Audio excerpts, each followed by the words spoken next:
My family is Indian American, but I like to think I am pretty progressive. I have a son and a daughter. My daughter has started to become a tomboy over the last 2 years, despises feminine clothing and style.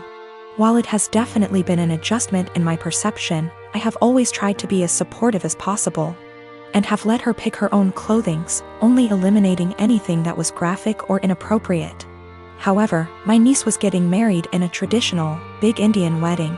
While generally all the girls would be wearing formal lehengas, Indian traditional dresses, I dropped it after asking my daughter if she wanted to wear that, and she said no. Only mentioned it once because she really looks up to my niece and I did not want her to feel left out. When I asked her what she wanted to wear, she said that should wear a t-shirt and slacks. But I insisted that she wear a formal clothing of her choice, whether it was a suit, a dress, or traditional Indian clothing. This was black tie event. I was making my son wear a formal suit. Everyone was going to be dressed to the nines.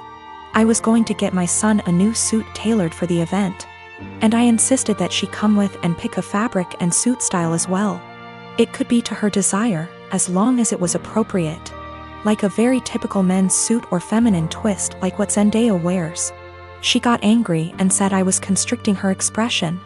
I think she will have to wear formal clothing in other points in her life, whether for work or other formal events. She can express herself however she wants, but dressing appropriately for the occasion is a necessary skill. The wedding has been postponed for now, but I still want her to wear a formal outfit, and she is still mad at me about this. But I want to stress that I don't think my daughter is really the asshole, but she is the sweetest little girl in the world. She is usually very respectful, gets excellent grades, and works really hard. I am very proud of her. I do not think my daughter is trans, but I think I have made it clear that it's okay if she or anyone else is. She also generally seems pretty happy with her body. She is actually really fashionable and doesn't really wear baggy clothing or anything, but is more into streetwear. She is the one who showed me who Zendaya is.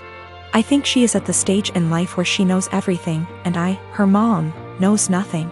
She wants to rebel for something, but isn't really the type to rebel with something really bad, thank God. So she decided this is a justified area to rebel. She is also at home, and I haven't really allowed her to go out because of the current circumstances. So think she feels cooped up, and now everything about me is annoying her. I have decided to take a hard stance on because my daughter really wants to go. She loves her cousin and my family, and she is a really social person who would love weddings. Telling her not to go would hurt her, I think, and would be counterproductive in the long term. This is the first wedding in our family and the first time my kids will see a traditional Indian wedding. They have never seen one before, so I think it's important that they learn and feel connected to our culture. If she decides not to go as an act of rebellion, I know my daughter, and I know she will feel really sad afterwards. Parenting is hard, and I was always a girly girl, and so were all the people around me, so this uncharted territory for me. Me, nurse. Working 50-ish hours a week in pediatric ICU. Cry at least once a week because that is hard. My salary pays our bills. All of them. Husband has a degree but isn't looking for a job. Works 2 days a week at the grocery store. Spends most of his time playing. Today was supposed to be a good day. I had been begging my husband to swap his Saturday shift to literally anything else so that we could have days off together. We haven't had a weekend together since our wedding, 18 months ago. Today was supposed to be our first Saturday off together. We were going to go to an animal sanctuary. He starts the day by going to breakfast with his best mate, leaving before I even wake up. I wake up around 9 and realize he is not home. Call. He says he's helping his mate set up some lights and that the weather is too rainy for the animal sanctuary anyway. He gets home at 1-ish. Lies around. Plays some video games, promising we would cook dinner together tonight. Leaves again at 5 to help the same mate with something else. I go grocery shopping. I don't drive because of medical issues, but I walk there and back in the rain. I get home, realize I've left my keys inside. Call husband, knowing he's 5 minutes away. He says he will leave in a minute. I sit in the rain and the cold, southern hemisphere. 45 minutes later, I call again. He hasn't left yet. He finally agrees to come and let me in the house, so he drives up, presses the clicker to let me in the garage and leaves again. At 10, I called to see where he is. His friend answers. Says he is driving out to do something an hour away. It's 10:30.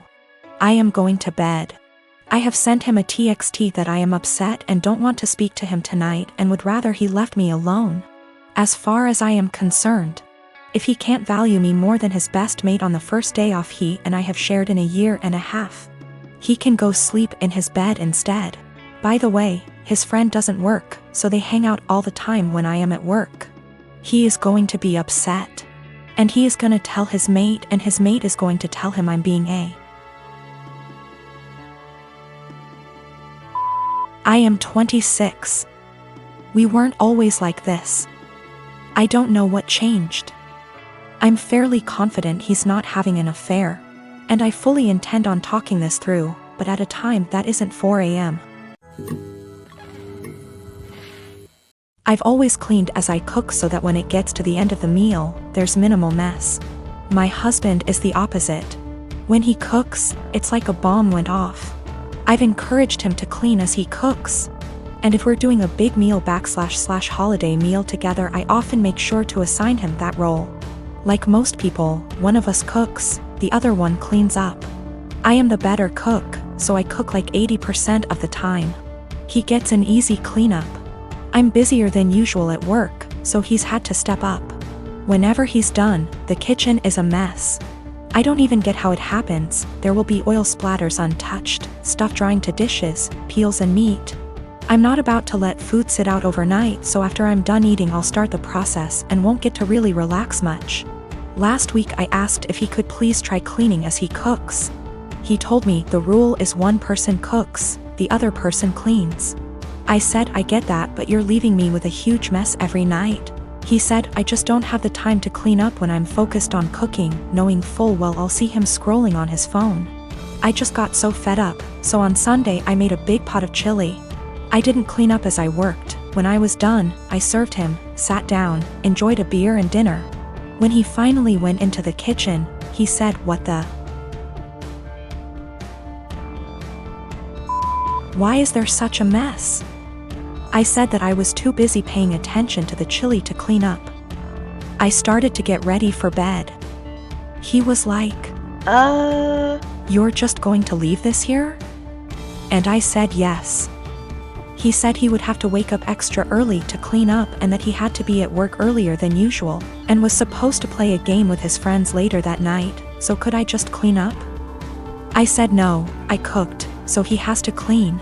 2 days later he's still pissy with me because he ended up not being able to game and told me that he didn't get enough sleep, and was exhausted at work. Not to be too snarky, but it's not like he's a surgeon, because I had to prove a point to him. I told him that nothing else seemed to get his attention, and I feel pretty justified. He told me I was being a smug asshole about it and it was childish. We don't have a dishwasher, there's no room for one, so everything has to be done by hand. Additionally, doing the dishes means cleaning up the counters and stovetop and sweeping the floor, taking out the trash if need be. When I make chili, it's a process starting // dried chilies that I toast, soak, seed, pulverize, etc. Then there's cooking the dried beans, then there's the onions and garlic and the peels, any other veggies, seeding tomato, cans of tomato, grinding the spices, etc. Then there's grating cheese for the top, etc. It definitely left a ton of dishes and other stuff behind. So another thing that comes up is whoever cooks also cleans, but since I cook most of the time, I just don't see that as being also fair to me. I'll end up spending almost every single day after work. I've been ending work at 6 or 7 some days lately.